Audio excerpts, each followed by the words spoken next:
ఇచ్చిన మాట జవదాటారు వాళ్ళు. ఫామ్ హౌస్ కే పరిమితమయ్యారు. సిగ్గుండాలి అనడానికి సిగ్గుండాలి అన్నవరా అమ్మోరా? అంటే మీ అయ్యను ఫామ్ హౌస్ వండబెట్టడానిక ఓట్లు వేసింది మీకు? ఎందుకు తీసుకోవాలి? ప్రతిపక్ష నేతగా హోదా ఎందుకు తీసుకోవాలి? జీతం ఎందుకు తీసుకోవాలి? ఫామ్ హౌస్ వండడానికి నీకు ఓట్లు వేసి గెలిపించి ప్రజలు. అరే మన్మోహన్ సింగ్ గారి ప్రభుత్వంలో ఆయన ప్రధానమంత్రి నేతృత్వంలో ఈయన మంత్రిగా పనిచేసాడు. పెద్ద మనిషి చనిపోతే కనీసం సంతాపంతులు మూర్ఖుడు కేసీఆర్, విశ్వాసఘాతకుడు కేసీఆర్. కేసీఆర్ అంటే విశ్వాసఘాతకుడు. నువ్వు ఫామ్ హౌస్ వండడానిక?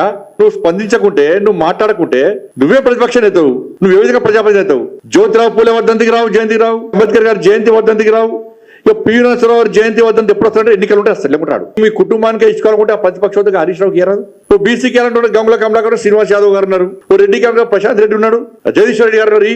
అన్ని సంకలట్టుకొని కింద పెట్టుకుని పంట అయిపోయాయి. ఎవరు రాదుగా పదవులు అన్ని నీకే కావాలి, కానీ ఫామ్ హౌస్ అంటాడు. ఈ ఫామ్ హౌస్ వండడాక ప్రజలు కష్టాల్లో ఆపదలు ఉన్నప్పుడు బయటకి రాని వ్యక్తి ఇక్కడ పెద్ద గాంధీ మాత్రం ఆయన ఏమన్నా ఎలక్షన్స్ రాగానే ఒకప్పుడు నడిచింది, కొన్ని రోజులు యాసతోని భాషతోని ఆ పిట్టకతో ఒకప్పుడు నడిచింది. ఇంకా గదే నడుస్తుంది అనుకుంటే రాచరిక పాలన ఇది లేదు అన్న. అంటే మీరు రాగానే మీరు ఎప్పుడు వస్తే ఫామ్ హౌస్ తాగి బయట రాగానే చెవుపగానే ప్రజలు మీకు ఓట్లు వేయాలి.